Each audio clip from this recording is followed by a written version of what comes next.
C'est Fabienne maintenant qu'on va retrouver. Bonjour Fabienne. Oui, bonjour Brigitte, bonjour Françoise. Bonjour. Alors, je commence par quoi? J'avais 2 points en fait.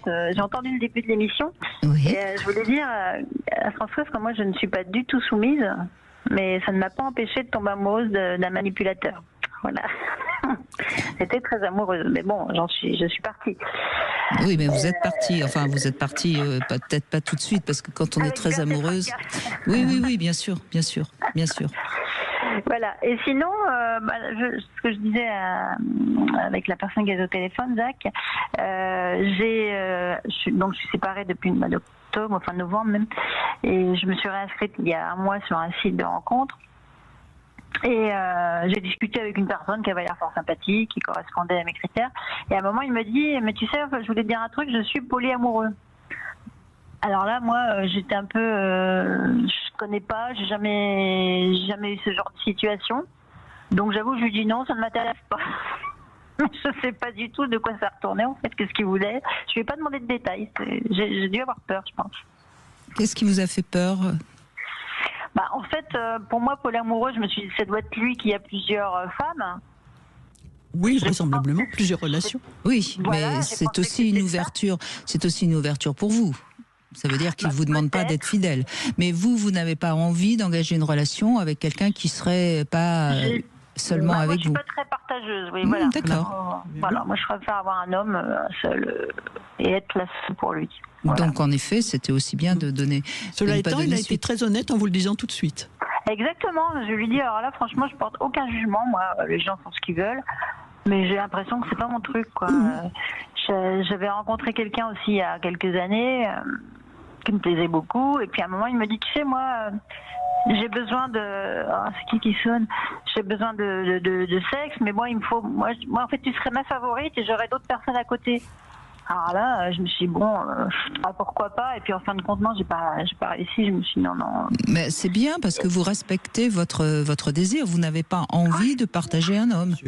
Exactement. Et donc, à partir de ce moment-là, il ne faut pas rentrer dans une relation qui va forcément vous faire souffrir. À moins que vous ne soyez pas sûr de de ce désir-là. Hein. Ça, c'est parfois on se croit jalouse, puis en fait on ne l'est pas. Enfin, c'est. Oui. Quels seraient justement, Françoise, les signes qui indiqueraient à quelqu'un qu'il est vraiment pas fait pour le polyamour? Qu'est-ce que vous pourriez poser comme question à Françoise? Quelqu'un qui est totalement exclusif, qui dit rien que l'idée que mon partenaire puisse jeter un œil sur une autre femme, je ne supporte pas. Alors là, effectivement, il ne faut pas essayer le polyamour, c'est évident, mais des fois on est surpris aussi. Alors moi alors ça n'a rien à voir avec le polyamour, mais quand même, j'étais au Sénégal dans un petit village et je discutais avec une dame et puis elle me dit, moi je suis la femme numéro 1, mais ce soir je ne suis pas de service. Alors j'ai voulu en savoir plus et elle m'a expliqué qu'elles étaient 3 épouses du chef et que chacune à son tour, elles étaient de service dans le lit du chef ou de service de cuisine ou service de soins aux enfants par exemple. Et alors je lui ai dit, et ça vous ennuie pas ce truc de rôle? Et elle dit, ah ben non, parce que le chef il est pas toujours marrant, puis on n'en a pas toujours envie. Alors c'est rudement bien de pouvoir partager ça avec d'autres. Et c'est là un jour sur 3, ça suffit. Un jour sur 3, ça suffit. Et alors, je lui avais dit, vous vous entendez bien avec les autres femmes? Ah ben oui, bien sûr, parce que finalement, elle s'occupe de mes enfants aussi, en fait, etc. Et là, je me suis dit, finalement, la jalousie, c'est aussi quelque chose de très culturel, parce que pour elle, c'était pas du tout, cet homme m'appartient, c'était plutôt, je dois m'en occuper, c'est le chef, mais c'est quand même une sacrée corvée, je suis bien contente de la partager.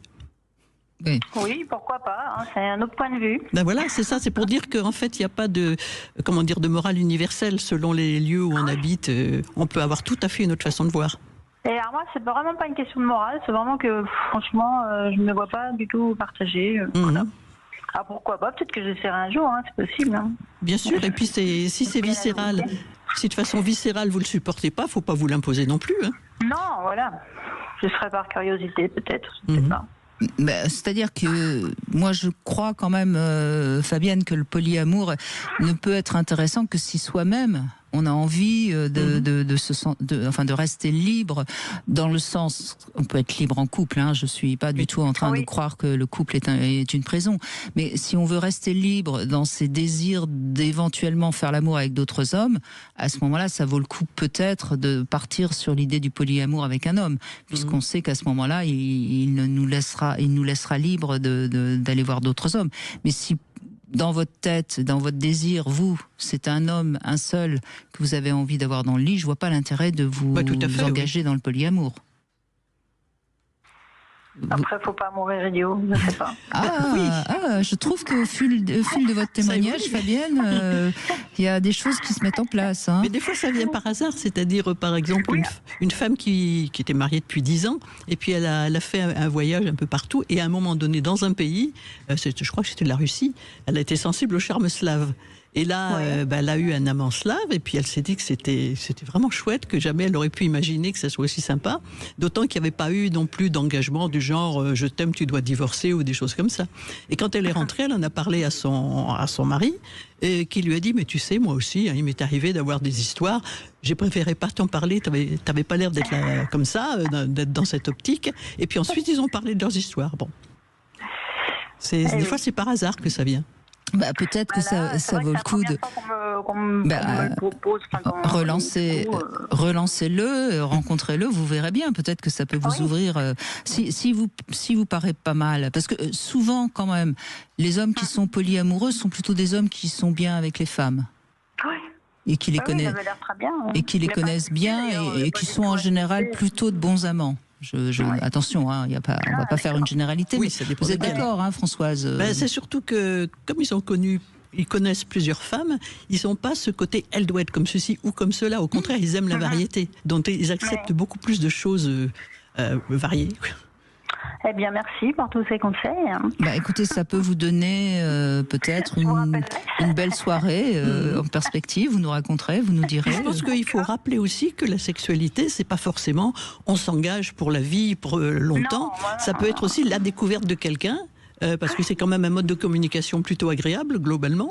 Et donc se dire simplement, je vais découvrir comment il est. Et puis, si ça marche, tant mieux. Si ça marche pas, tant pis. Voilà, exactement. Bien. Écoutez, Fabienne, allez-y. Merci. Merci à vous, en tout cas. Merci de votre témoignage.